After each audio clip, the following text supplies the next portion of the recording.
ক'ত ওলাইছে অ বাইদেউ কেতিয়া দেখা পাইছা সাপ আৰু আজি আমি আহিলোঁ ঔ তোলা ঐ মাৰবি খুন্দা মহে মাৰছোঁ খুন্দা আৰু লগত আছে আমাৰ লগত খিতে গায়ে এয়া সাপ চাবা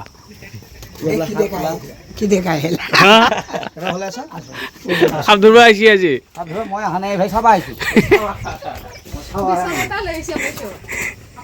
ক'ত ওলাইছে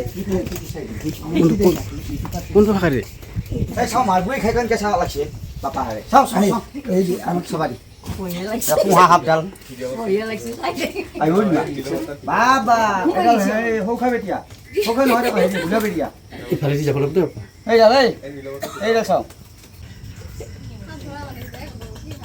বাবা গাইছ গাইছ গাইছ চাওক না কি একদম ভলকা বাহন নিচিনা সাপ আপোনালোকক দেখা পালে পিলি চমকি যাব বাপাও এই কি মস্ত সাপ সেইডাল চাওক এই শুনমণি চাবি দেই ভাই আৰু ঘৰত জীৱ জন্তু থৈ অহা নাই তই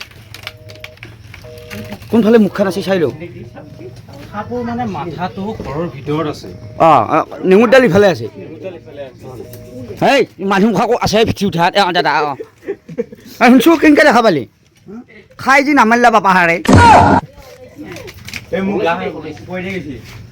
ওপৰেদি এই ওলাইছে ওলাইছে গাইছ ওলাইছে ওলাইছে ওলাইছে এই শুনমণি চাবি দেই ভাই এইখিনিতে উজুম ঝুমনি পাতি আছে আইতে গাৰবা লাগিলে ক'ত মৰে যায়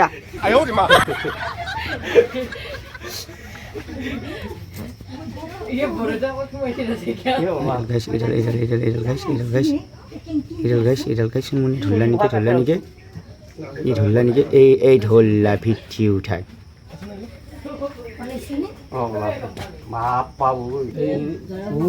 বাবা ভয় লাগে নহয় শুনমণি তই ধৰিলিয়ে বিৰাট দীঘল দেখোন এইডাল নাই বুলি হল চকা পাই উতলাত লাগি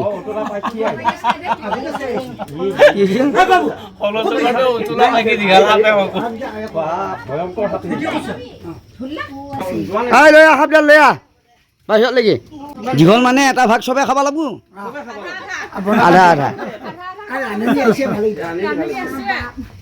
এই মাথাটো মানে কিবা এটা খাইছিল খাৱাৰ কাৰণে মানে ভিতৰ সিফালৰ চাইড বেছি ডাঙৰ হৈ আছে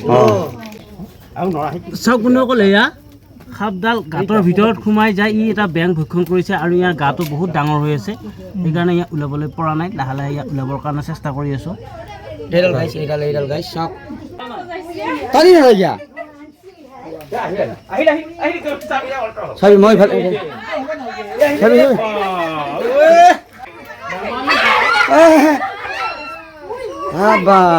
দাদা কেনেকুৱা ভাল লাগছে ভাল লাগবতো না চিৰিয়াখানা থকা হান পাবি ধেমালি সাপ এডাল ৱেটো আছো এডাল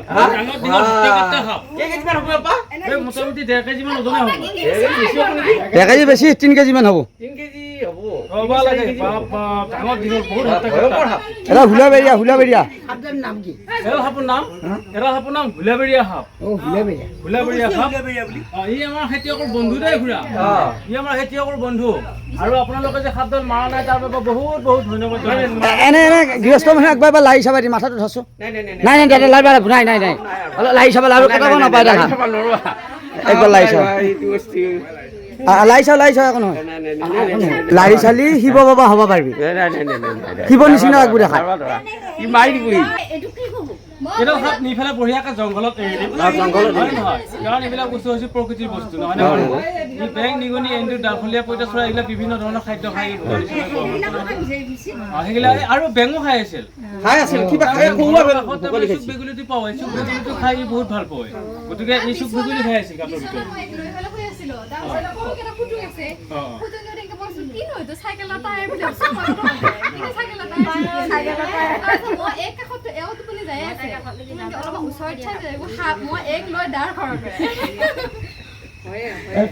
হেৰি দেই এডাল সাপ কিন্তু অবিষাক্ত সাপ নন ভেনমাছ স্নেক কিন্তু যদি আকৌ এনেকুৱা সাপে বা যিকোনো সাপে কেতিয়াবা কামোৰে ভগৱানে নকৰক বাৰু নেদেখা জানো নকৰক কেতিয়াবা যদি বাই চান্স কামুৰিলে খোঁচা পৰাওঁতে তেতিয়াহ'লে চিধাই ডিষ্ট্ৰিক্ট হস্পিটেলত যাব কোনো কাৰণত ওজা বেজ কবিৰাজ মন্ত্ৰ তন্ত্ৰ বিচাৰি সময় একেবাৰে নষ্ট নকৰিব কাৰণ এতিয়া হস্পিটেল যাব লাগিব কাৰণ হস্পিটেলতহে এণ্টিভেনম পায় ভাবে মানে সাপে দূৰৰ পৰা আহি পেলাই কামিব বুলি ভাবে, কিন্তু সাপে দূৰৰ পৰা আহি পেলাই নাকামে। যেতিয়া কেতিয়াবা ঘৰত সোমাই থাকিব, ঘৰত সোমাই থাকিলে নেদেখা অৱস্থাত যদি খোজ পৰি যায় আৰু সি ঘুমাই আছে, চাউল আছে, আলু পিঁয়াজ আছে, আনিবা গৈছা, সাপডালে ভাবো কিবা ক'বা আহিছে নেকি এই বুলি ভাবি পেলাই সি আত্মৰক্ষাৰ কাৰণেহে কামাৰে। কিন্তু সি সাপে দূৰৰ পৰা আহি পেলাই খেদি পেলাই নাকামে নহয়নে বাৰু? খেদি আহি আৰু বন্ধুসকল, আমি যেনেকৈ সাপ উদ্ধাৰ কৰি আছোঁ, ঠিক তেনেকৈ আপোনালোকে সাপ উদ্ধাৰ কৰিবলৈ চেষ্টা নকৰিব, কাৰণ আনুষ্ঠানিক প্ৰশিক্ষণ গ্ৰহণ নকৰাকৈ যদিহে সাপ উদ্ধাৰ কৰিবলৈ যায় হয়তো কেতিয়াবা বিপদ হৈ যাবও পাৰে। কালি ৰাতি প্ৰগ্ৰেম আছিল, কি কৈছে সাপ এডাল ওলাইছে, ঘৈণাককো লৈ অহা নাই, ময়ে দৌৰাটো লোৱা। কেনে লাগিল পিছে চাই? বঢ়িয়া লাগিল। হা? চিৰিয়াখানাত চাওঁ আন পালোঁ। হয় নেকি? ভাল লাগছে নে নাই? ভাল লাগছে আৰু এনেকৈ ওলাই থাকিব লাগিব। সাপ আছে আমাৰ এইবিলাকত বহুত সাপ তাৰমানে। সাপ থাকিলেও কিন্তু মানুহ আজিলৈকে অপকাৰ কৰা নাই। গতিকে এইবিলাক প্ৰকৃতিৰ বস্তু, সাপ থাকিলেহে মানুহ থাকিব। গতিকে এই বস্তুটো আমি নি পেলাই বঢ়িয়া জেগাত এটা এৰি দিম। গতিকে আকৌ সেই তাৰ পৰা আহিব পাৰে দাদা ঘৰলৈকে। এইখন ঘৰ এৰিব নোৱাৰে সাপে।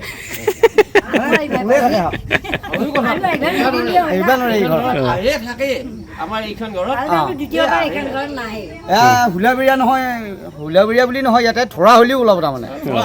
ধৰা নোলালে কেঁচে হ'লেও ওলাব।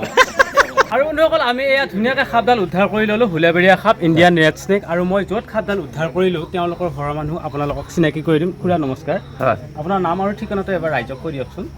ঔতলা বেঙাবৰা আপোনাৰ আৰু মোৰ নাম প্ৰভাত চুৰীয়া। মোৰ ঘৰত সাপডাল সাপডাল ধৰাৰ কাৰণে কেনেকুৱা পালে আপুনি? ভাল পাইছোঁ আৰু সাপডাল এতিয়া আৰু মোৰ ভয়টো মুক্ত হ'ল। মুক্ত হ'লো, সাপডালৰ এটা জীৱ ভয়টো কমিলে আৰু। জীয়াই থাকিল, আপুনি মৰা নাই বাৰু। মৰা আপোনাক নাই। বহুত বহুত ধন্যবাদ জনাইছোঁ। আৰু সাপডালে মুক্তি পালে আৰু আপোনালোকৰ মুক্তি মুক্তি পালে। পালোঁ। বঢ়িয়া বঢ়িয়া। দাদা নাকান্দিবি, কিয় কান্দিছা? নাই, কান্দা নাই, মই এইবাৰ ভালে পাইছোঁ, কান্দা নাই। আৰু বন্ধু বান্ধৱীসকল, আমি সাপডাল ৰেস্কিউ কৰিলোঁ, ধুনীয়াকৈ উতলাত ধৰিলোঁ, ধৰি পেলাই এয়া লৈ আহিছোঁ। নাই বুলি 1.5-3 কেজিমান হ'ব। গতিকে এইখন অভয়াৰণ্যত আমি এৰি দিম, মানে আমাৰ এইখিনি চম্বাকাৰা বুলি কয়। গতিকে এই সাপডাল আপোনালোকক দেখুৱাম, খুব ধুনীয়াকৈ ধৰিলোঁ। আৰু আপোনালোকৰ যদি এনেকুৱাকৈ সাপ ওলায় তেতিয়াহ'লে নামাৰিব, আপোনালোকে প্ৰকৃতিক জীয়াই ৰাখক, জীৱ জন্তু জীয়াই ৰাখক, তেতিয়াহ'লে আমাৰ পৃথিৱীখন ভালে থাকিব। এই বন্ধু বান্ধৱী এৰি দিব।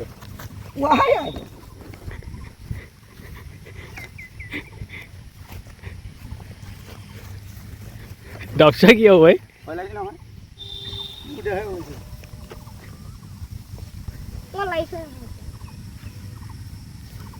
এই হেৰিটো ধৰি দাঙি দিয়ে, এই পাছফালৰ দিকে ধৰি দাঙি দিয়ে। ওলাইছে ওলাইছে ওলাইছে।